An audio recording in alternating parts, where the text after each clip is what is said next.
let me know when you're recording. Okay. Recording. Hello and welcome. I want to warn you, we're in the midst of a real bad thunderstorm, so it could affect the broadcast a little bit. But if we should just get knocked off, just be patient. You might have to come back in, but we'll be trying to set it up on this end.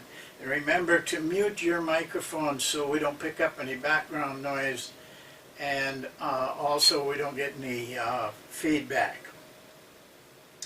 Well, tonight we're talking about learning, and as you know, I say it enough, if you're going to study anything, study learning, don't study teaching. Because if you know learning, and you know what you have to do to help your players learn, or anybody you're dealing with learn, you will teach well. It just follows. Teaching will follow anything that is helpful to learning. So study learning. I think learning is, so important to our profession. We depend on game night of having players that can do and will do what we want them to do. And that takes not only a lot of work on your part, but the players themselves have to be able to absorb what you're saying. And I don't think you can be effective as a coach unless your players are learning. And I want to start with three concepts. They're kind of preliminary for me. They're kind of the foundation, really. Two of them I learned very early in my career. I was a high school coach. And you've read it in the book, the story's in the book, but for those who haven't, I'll just quickly go over it. I had a free period at the same time as the chemistry teacher. The chemistry teacher was an alcoholic and had been a basketball coach, but because of his alcohol problem, could not get any jobs. But he was a wonderful teacher. He taught the sciences, chemistry, and science, that type of thing. A wonderful teacher. Well, all I was thinking about in that period was basketball, and so we'd talk, and I was naive enough to be, like I knew everything, and he set me straight on a couple of things, and one of them was this statement that I don't think anybody should forget. It is now you teach, it's how the players learn. That kind of says it for me. That takes the ego out of it, because we no longer are trying to look good teaching, and that's what teaching a lot of times is. But we're concerned with the players learning. We have to do things that are much less satisfying to the ego to be able to do that.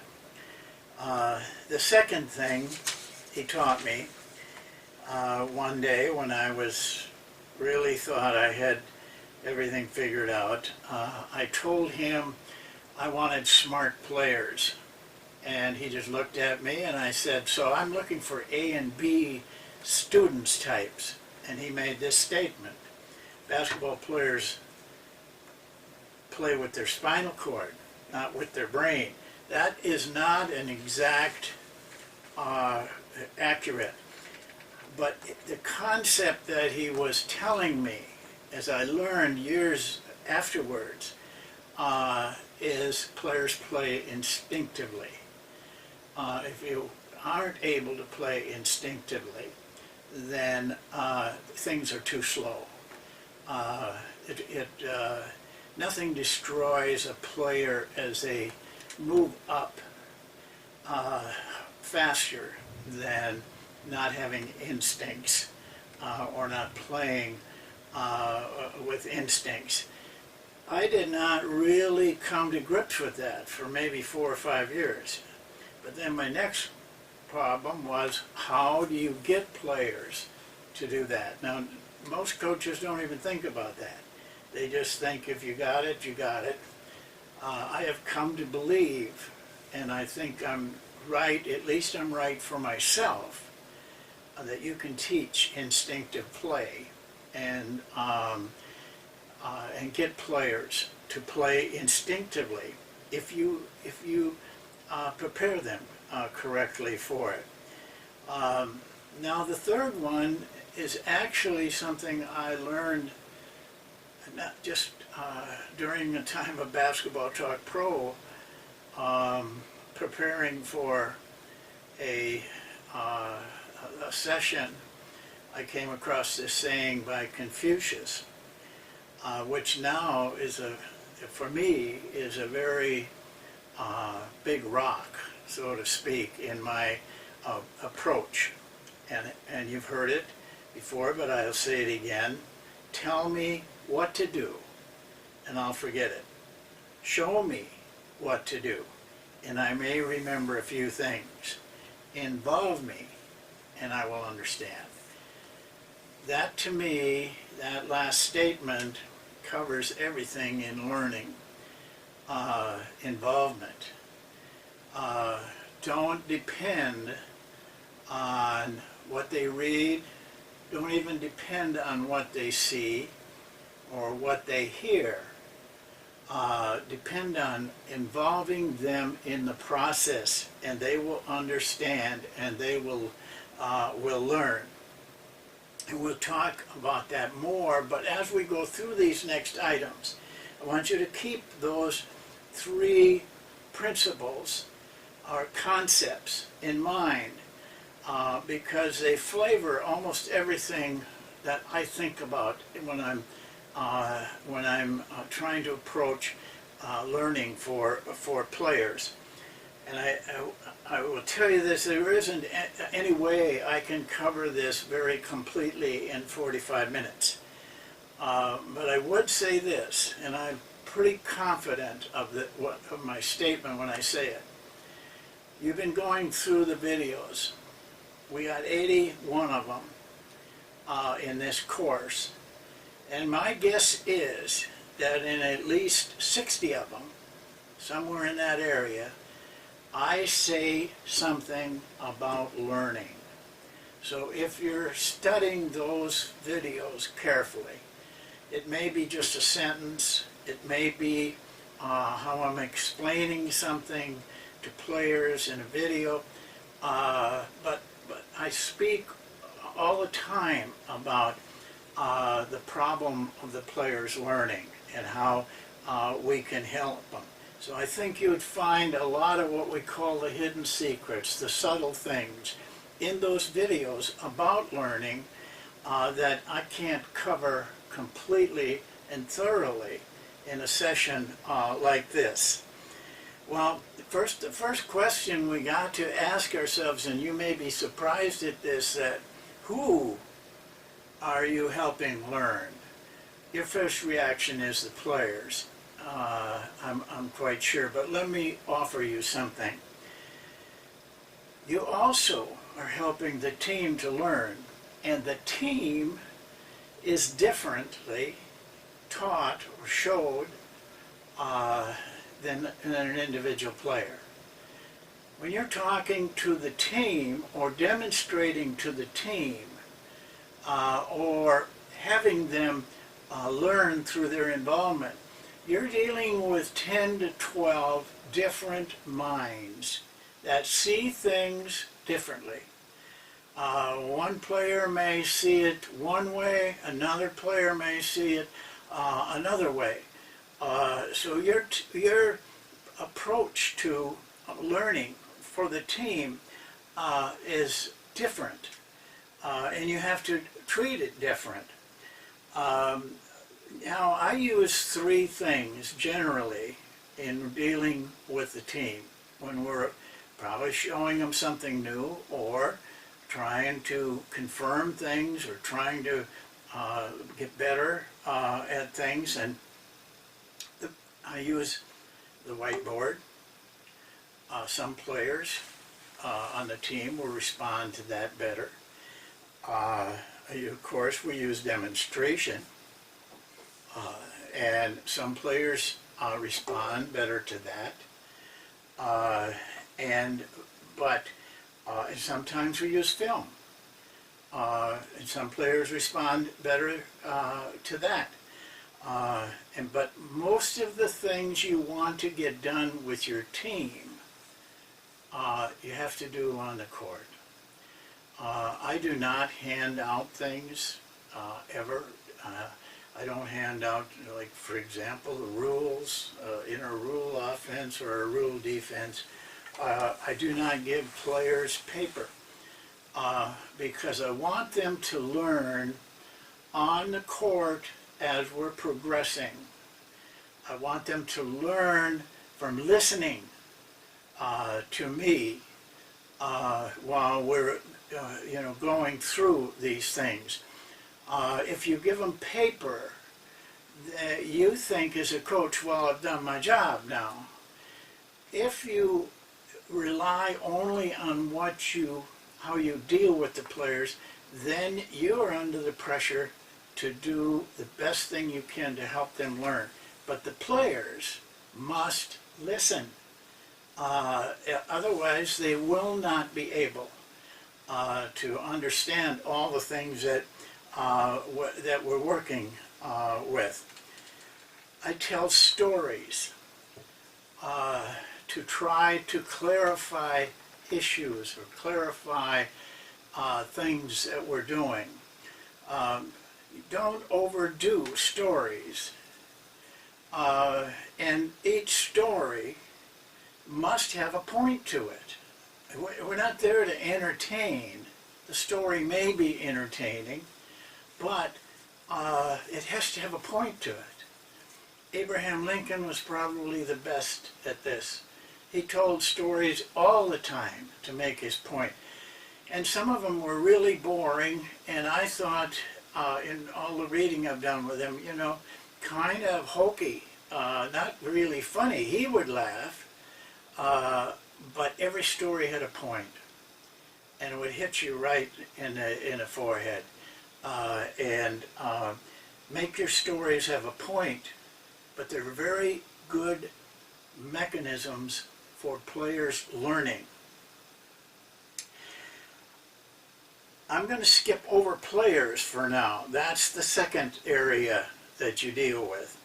To the third area that you deal with, which is one I'm almost sure a lot of you forget about, your assistants. Now, I don't know what you have for assistants, but I'm sure all of you have got somebody that's supporting you.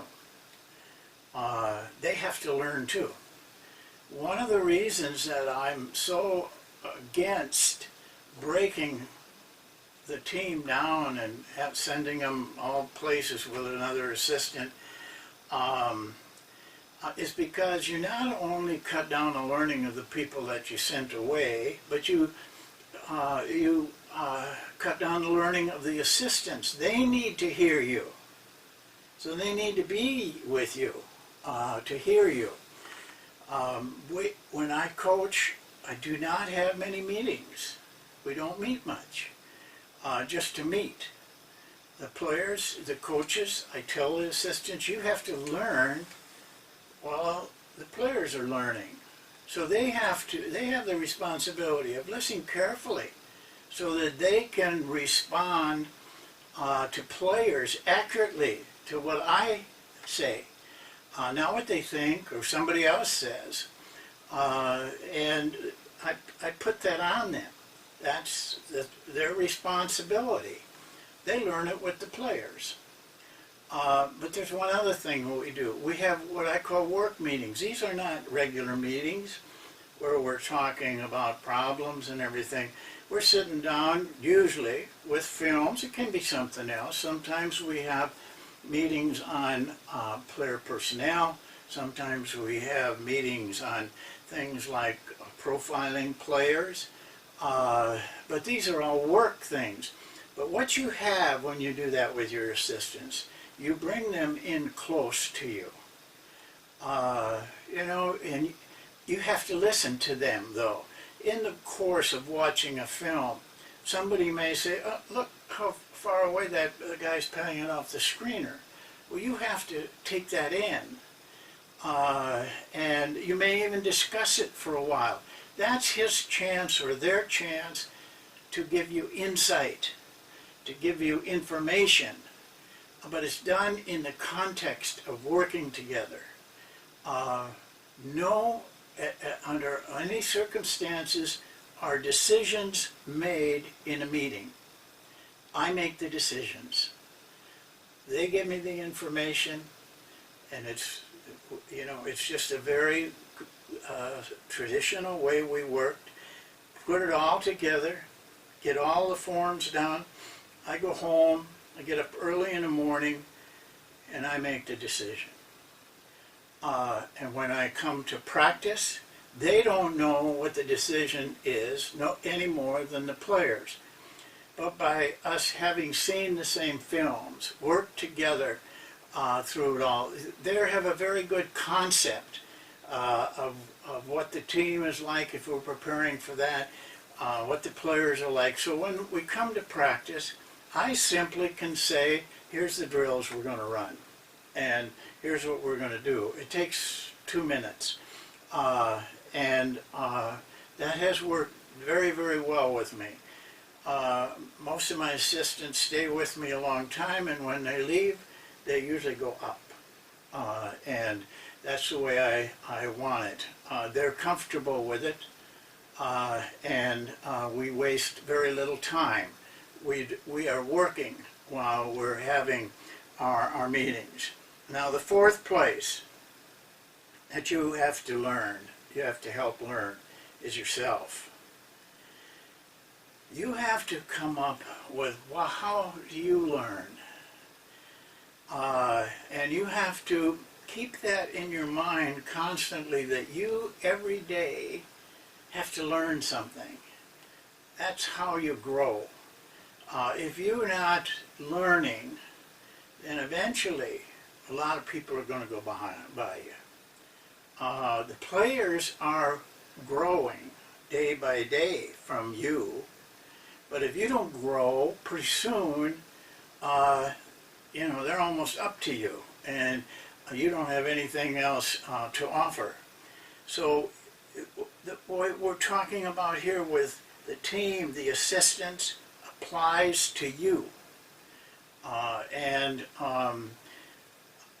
Everybody learns a little bit differently, but you have to find your own way.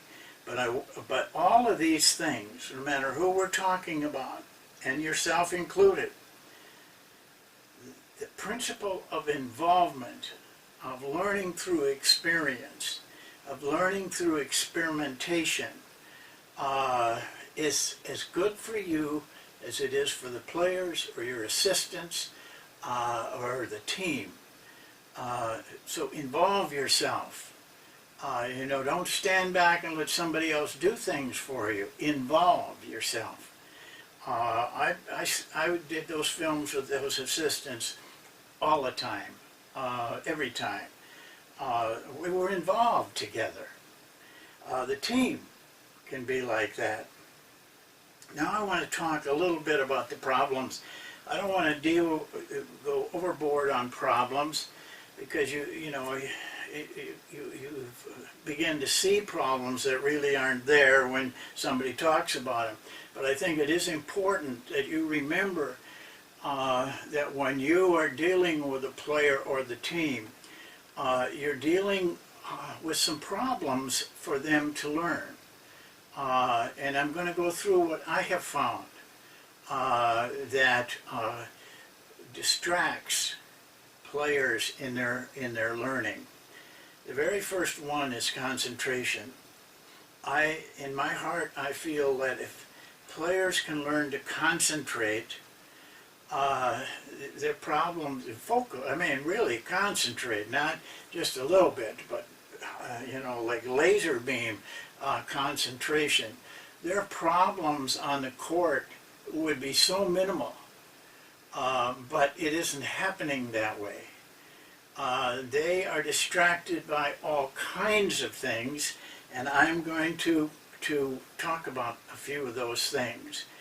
But keep in mind, as you are working with your players, that they may not be concentrating on the same things and thinking the same things you are.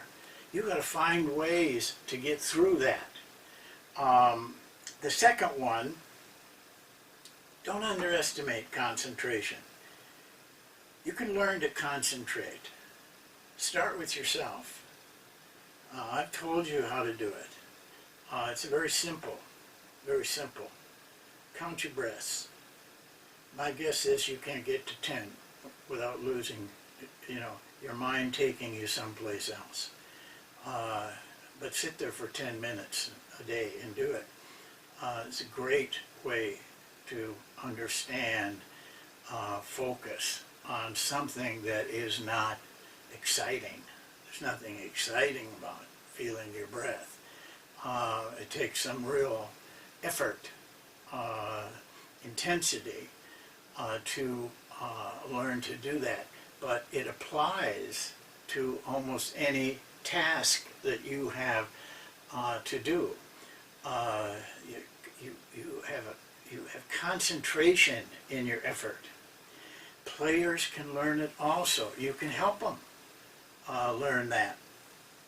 Second one is greed. That's the only term I could think of. But we're all hardwired the same way in our brains. We think about ourselves.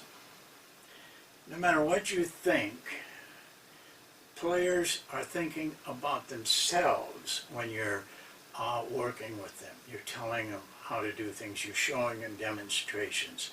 You're teaching them rules. They are thinking, how does this affect me? In a myriad different ways are they thinking like that. And please remember this. Players do not like to look bad. This is their ego. They don't want to look foolish. They don't want to look clumsy. They don't want to get beat on the drive. They don't want to get beat, especially on overplay, because that's embarrassing. They had so many things that are going through their mind, and it's almost all centered on them. This isn't a bad thing, and don't think that one player is worse than the other. Every player is like this, and you are like this. As you sit here right now and listen to me, I can almost bet you're thinking of, how does this affect me? And, if I do that, am I going to look like a fool? The players are going to think I'm dumb. We think about ourselves. The third one is fear, and this is something I have to work with. Fear and doubt. Nothing impairs learning like those two things. So working in a way that you take away fear from them and doubt from them, instead of fear and doubt, is faith. Faith that it will work. The difference in any play, any situation that you are in with your players, they must have faith that it's going to work. No matter what it is that they're doing, you have to take away that fear and that doubt by intense faith in what you're doing. It takes some time, but it's worth it. It's worth what you do in that area. But don't forget, when you're talking to these players, you're asking them to do these things. They're afraid. A lot of them are very afraid. Most of them are very afraid. You put them in a close game. I know they talk good. They say, I'm not nervous. I'm not afraid. I want the ball. The jargon. They know all of that stuff, what to say. deep down in their heart, they're scared to death. You have to take that away from them, help them by instilling faith in themselves and in what you're doing. Now the last one, I don't want to make a big thing about, because I think this is one that can poison your mind, and that's outside sources. Realistically, your players are going to be hit by outside sources all over the place. Their girlfriend, their parents, fans, media, they're just constantly bombarded by outside sources. My position on that is I try not to let that enter my mind. I feel, and I've always felt, that I'm stronger than those outside sources. Those people may be telling them bad things, but those players got to face me. And I want to be so strong with those players that they're going to listen to me before they listen to all of the whispers and all of the friends. Listen, parents, friends, girlfriends, or boyfriends in this day and age can contaminate players. You have to be so strong yourself that you just overpower that. You have to have that kind of strength and confidence in yourself. And then don't worry about it, you know, because you can get paranoid on that. You can think everybody's picking on you. So try to move away from that.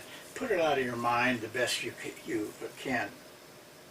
Now, I want to touch on one of the groups that I didn't talk about before, players. And we're already talking about them, but I want to go into this a little bit deeper with the players. I have a book called The Inner Game of Tennis. If you have read my book, you know that I recommend 3 books to learn how to coach in an instinctive improvisation way. There's some really fine texts on it. This is one of the best. The Inner Game of Tennis. By the way, all 3 books that I recommended to learn about this, all 3 of them are about something besides basketball. Effortless Mastery is about piano playing. Zen in the Art of Archery is about archery. I would not recommend that book until you've kind of taken in a lot of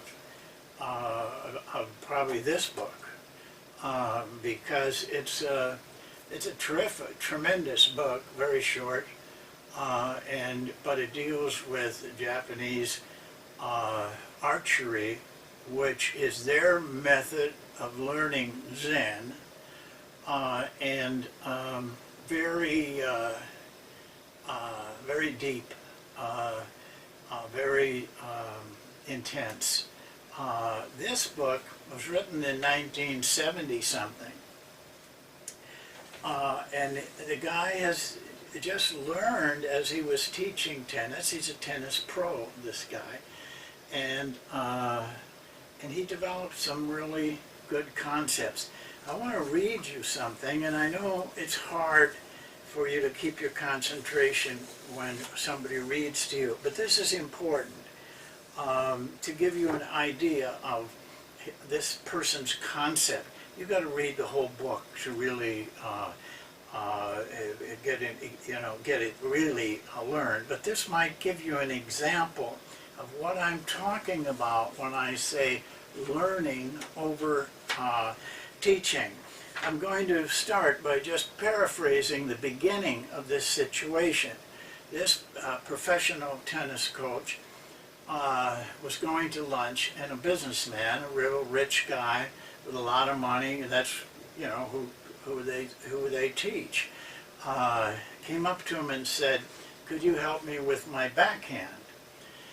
And the guy says, Galloway says, well, what's wrong with your back stroke? And he says, well, I've been to 20 different instructors, and they tell me that my racket is too high on the backswing before it comes across. And the guy says, well, let me see you swing. And so, they were right. His racket was too high. But he said that he felt that he was not swinging high. So he took him over to a window and watched the reflection. Well, the guy saw himself swing. I don't know why those other pros didn't ever think of taking a film of him, but apparently they didn't. And then he saw that he was bringing his racket too high before he went through the backswing. And I'm going to pick it up from there, because in that, as he watched himself, he started to realize that he was wrong. Those pros were right. And then he began to adjust, and it felt different to him. And he felt good about that. So let me read now one paragraph that follows through on that. The guy's name was Jack. After lunch, I threw Jack a few balls, and he was able to remember how the stroke felt and to repeat the action. This time he just felt where his racket was going, letting his sense of feel replace the visual image offered by the mirror.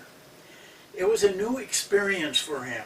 Soon he was consistently hitting top spin backhands into the court with an effortlessness that made it appear this was his natural swing. In 10 minutes, he was feeling in the groove, and he paused to express his gratitude. I can't tell you how much I appreciate what you've done for me.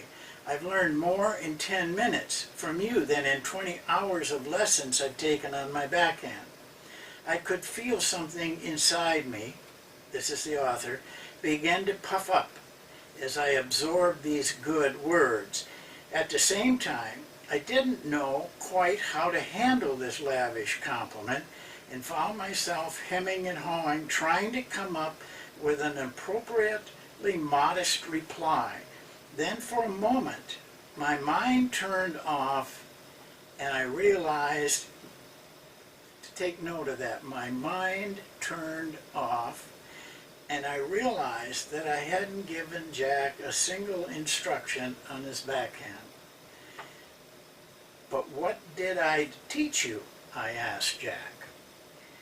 He was quiet for a full minute and trying to remember what I had told him. Finally he said, I can't remember you telling me anything. You were just there watching, and you seeing what was wrong with my backhand. I just started observing, and improvement seemed to happen on its own. I'm not sure why, but I certainly learned a lot in a short period of time. He had learned, but had he been taught? This question fascinated me. The author is saying that. I can't describe how good I felt at that moment, or why. Tears even began to come to my eyes. I had learned, and he had learned, but there was no one there to take credit. There was only the glimmer of realization that we were both participating in a wonderful process of natural learning.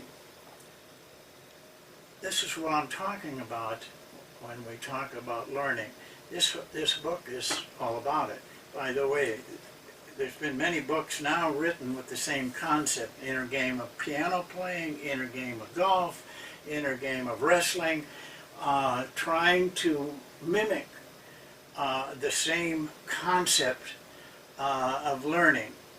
I couldn't find anything better to describe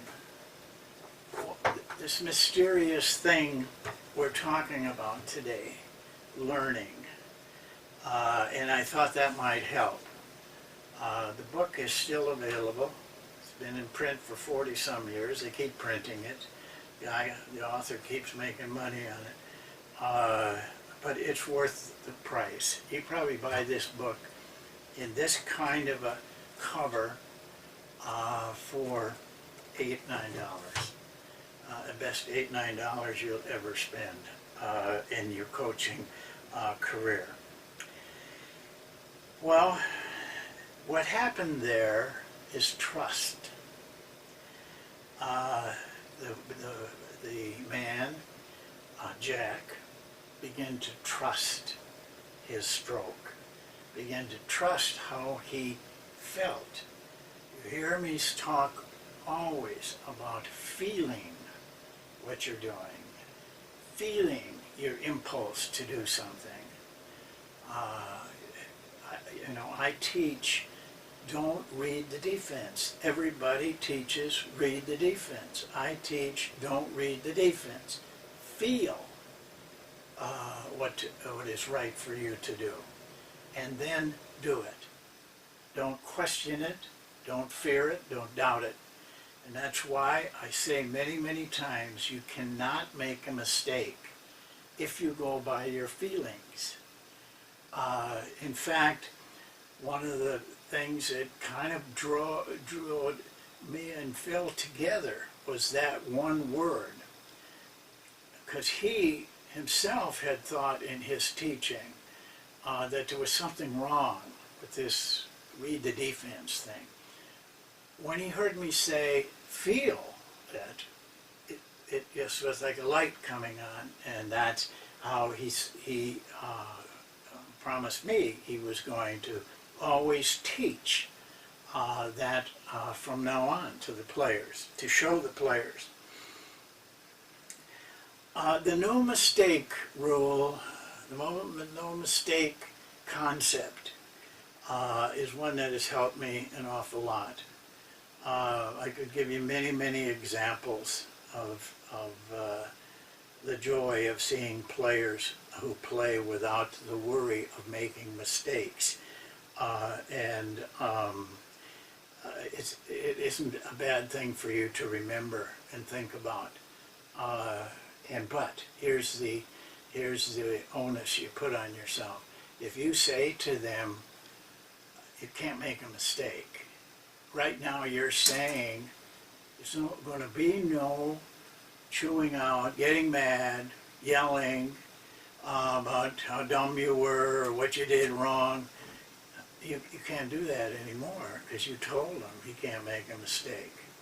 So what you have to do instead is to develop faith in what you're saying and what you want them to do, and it becomes suggestion rather than direction.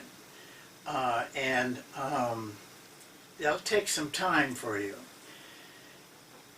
Now, each player, you're going to have to come to grips with this. Each player learns in a different way. And I can give you many, many examples of this that happened to me. But let me give you one that those of you who follow basketball closely, professional, will know the name. His name is Maurice Cheeks. He played for me in college 4 years. When he came as a freshman, he was mentally, he had some problems, and shy, no self-confidence. You could sense that he had the possibilities, but he wasn't there. His sophomore year, he got there in a hurry. But what happened between he and I is that he was not able to conceive of all the things I wanted him, or our staff wanted him to do. You have to remember, he didn't make his high school team till he's a senior. he didn't make the starting 5 until 10 games into his senior year. He was recruited by nobody except me. And even my assistants didn't want to recruit him. And, so we had problems with his learning. And one day I said to him, why don't you come in? I had noticed when we had team films that his concentration level picked up. I could see it in his eyes when he was watching. So one day I said to him, I had something I wanted to show him. I said, come on in, I want to show you some film. I showed him film and got to the point that what I wanted him to see, and he immediately saw what I was telling him. And you could see it gave him a real lift. He really felt good about it because now it was clear to him. All this doubt and lack of understanding became very clear to him. So for the next 3 years, when he had a problem that he couldn't comprehend in practice or in a game, something I had said, you could almost bet that next day he would come in and say, Coach, can we watch films? He never told me what he wanted to see. He just told me I want to watch films. So we'd go in, I would pick out the film he wanted to watch, and we'd watch it. And then he would wait. We would make a lot of comments through the film, but then he'd finally hit the place he wanted. Then he would start talking. Then he wanted clarification. But then he could see the clarification. And then it was clear to him. That's how he learned for 3 years with me. Just coming into the office and saying, hey, Coach, can we watch some films? But one of the things that happened during those films is he was always looking at a defensive thing. Never did he come in and ask me about an offensive thing. But we had done a study with our team during the summer, my assistants and me, where we were interested to see who was throwing the ball into what we called the scoring area, because we found there was too much sideways play in what is now called the Monk offense. So we wanted to see who threw the ball into that scoring area, what I call north-south, going north-south. And we kept track of two things. How many times did they do it in a game? How many points were scored by the person who received that penetrating pass? Well, when we add them all up, we had some that had by far the most scoring area passes, but not many points. And then it kind of gradually went down. And then it went down to Maurice, who had the fewest scoring area passes of anybody, and that blew our mind. He was our leading assist guy, and he was our point guard, and he had the fewest passes, north and south. But he had the most points scored with his passes. And what we learned is that he had in his mind, he was able in a split second to select the proper player to get the ball.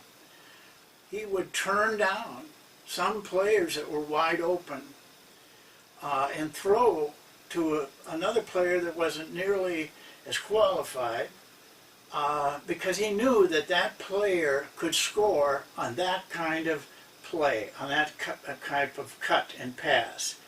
Whereas he also knew that maybe our leading scorer could not. And in that split second, he was able to do that. So I would watch him in these films, and he would see, Maurice never threw a behind-the-back pass. He never went between his legs. Everything he did was terribly simple. He just got great results, and he did in the NBA. Um, I never told him to this day, I see him, I have never told him about that particular thing. I didn't want him to start thinking about it, and I could see in those films that he wasn't thinking about it. He did not hardly notice what he had done on the end of a fast break or in our half-court offense, where he put the ball in the hands of somebody that scored consistently. That's why he had so many assists. By the way, I think he's still in the top 3 in assists next to Magic Johnson and John Stockton. So that selectiveness went with him, but it's a time that you don't talk to people. That's part of learning. Let them learn without teaching, because thinking would probably have destroyed Maurice. Well, we're going to close with just some one more thing about player learning. Listen to your players, but hear what they're saying, what they're really saying. Listen carefully and hear what they're trying to tell you. You see, I listened to Maurice. I knew what he was trying to tell me. I need to see it in order to learn it. You have to do the same thing. But most of us listen greedily. We're thinking of ourselves. We're already blocking it out because it isn't something we think good about. And then watch, but see what you're watching. I love it. You know, I'm always on the floor a half hour before practice. I encourage the players to come out. I don't coach them. I just want them to come out. They have to be there 10 minutes before practice. That's my rule, but they start showing up as they get to know me. You know, 15 minutes early, 20 minutes early, and they're shooting, and they're doing things.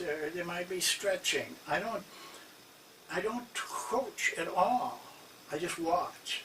But what I see are a lot of things that help me make decisions on them in practice and in games. But you can't do that just watching and talking to your assistants and BSing this and BSing that. You have to be seeing things, seeing so that you can internalize it in yourself, and you will make better corrections and give more help. Well, there's some basic principles that are in my book, and I'll go through those pretty quickly because they are very important. I'm not taking all of them, and I'm going to step aside a little bit because the camera's on, and so that they can see them also. That's for if we can't record this. Repetition. There is no better learning method in anything than repetition, over and over again. And coaches, don't get bored. You think the players are getting bored. We've got to have some variety. No, you don't need variety. You know where they get variety is after they've done it so long that it becomes comfortable for them. Then they begin to see the little ins and outs of things that can make them more effective. Don't worry about boring your players. You don't get bored, they won't get bored. But you've got to come with passion in repetition. Simplicity.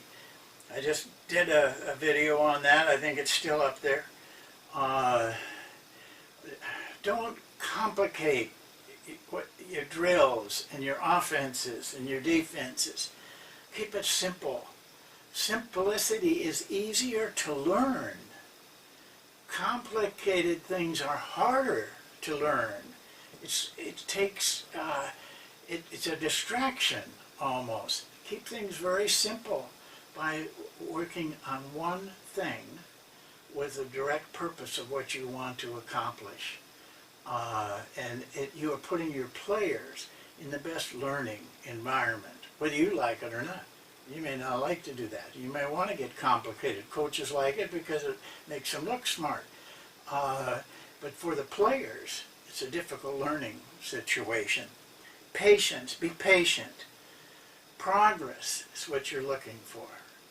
So don't think you have to get the play to work perfectly in a couple of days. In my opinion, it takes weeks and months and many games and many practices. Then you begin to see the results. You have to be patient and wait. Wait for things to happen. Don't force things. Experience. The best way is involvement, and experience is involvement. Give them plenty of experience in what they're doing by using the same drills over and over again, the same offense.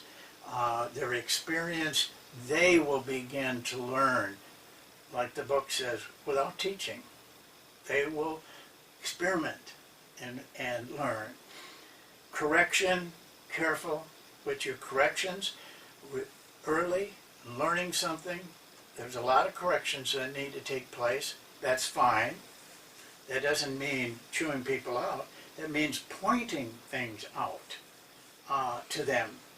Corrections are part of your job, but non-corrections are also part of your job. You have to sense when a player knows what to do, but on that particular instance didn't do it. We don't know why. They might be, who knows what is going through their mind. Try counting up to 10 and counting your breaths and see how many crazy thoughts come into your head. Well, the same thing's happening to them. Sometimes it's better not to correct. Let him go. If you're confident that he knows what the right thing is, that's my judgment. That's where I judge when I don't correct, which is a lot of time, is after they learn it. Now they're in that experience age, where they're trying things over and over again. They're getting more comfortable. You don't want to disrupt that with overcorrecting. Well, this is a tough subject. This is not going to make you good at this one session. I just hope that maybe the things I've talked to you about, you will take on your own and begin to think about these things and begin to try to build your self and your concepts and your drills and everything based around these very strong concepts. Well, that's all I have. It isn't all I have, but all I'm going to have for tonight. So now I'll entertain any questions that you might have.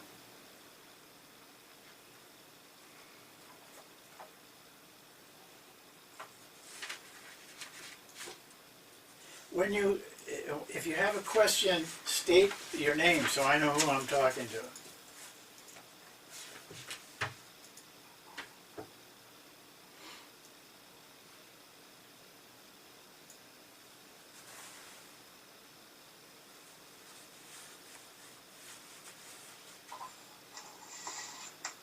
Hey, this is BJ Mumford. Hi, BJ. To go over the topic of greed again.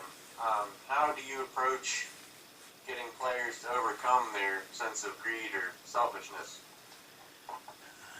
Well, that's a very good question, BJ. And a lot of these questions in the area of learning are difficult and maybe impossible to answer. My method is to have a lot of talk about the problem.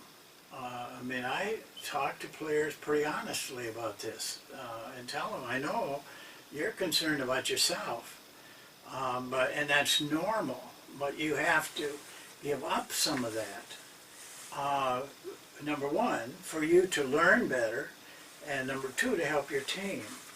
And I think, BJ, what will happen is if you talk like this and you think about it a lot, as you go in coaching, I think you begin to, you yourself have made the progress, and you you have to do this. You have to take yourself out of the, the learning, helping players learn.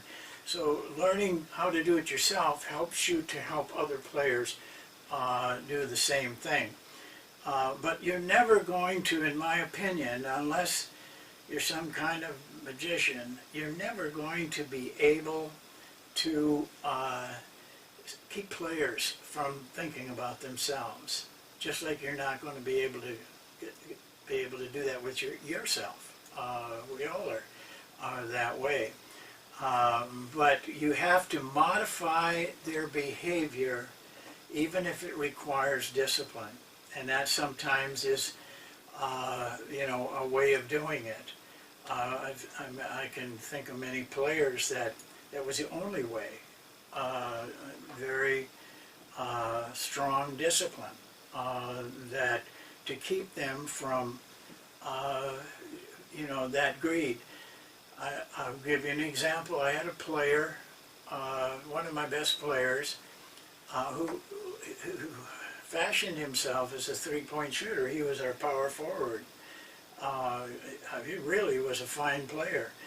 But every once in a while, especially when we called what we now call monk, when I would call that as a half court, he would run out and get the first pass, and then it would stop there. And a lot of times he'd take a three. This went on for about half the year. Finally, I called timeout, and I said, because I knew that he hated to give up money. And he had never been fined by me. He was careful about that. So at the timeout, I used pretty tough language, which I won't repeat now, but I just flat told him, I'm going to fine you $50 every time you take a three. That stopped that problem for a while. And eventually, that player, by the way, became a very strong team player. Now, he still was pretty much concerned about himself, like Kobe Bryant is. He's a good team player, but it's a lot about Kobe.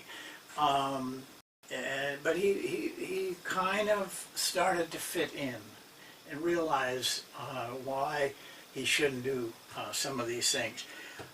That's about all I can help you with, BJ, but I think when you have got 10, 12 years under your belt, you will begin to feel how to do it, and you'll begin to understand and help your players with it. First person, though, is to help yourself, and then you'll learn what's going through with yourself. Anybody else? Okay.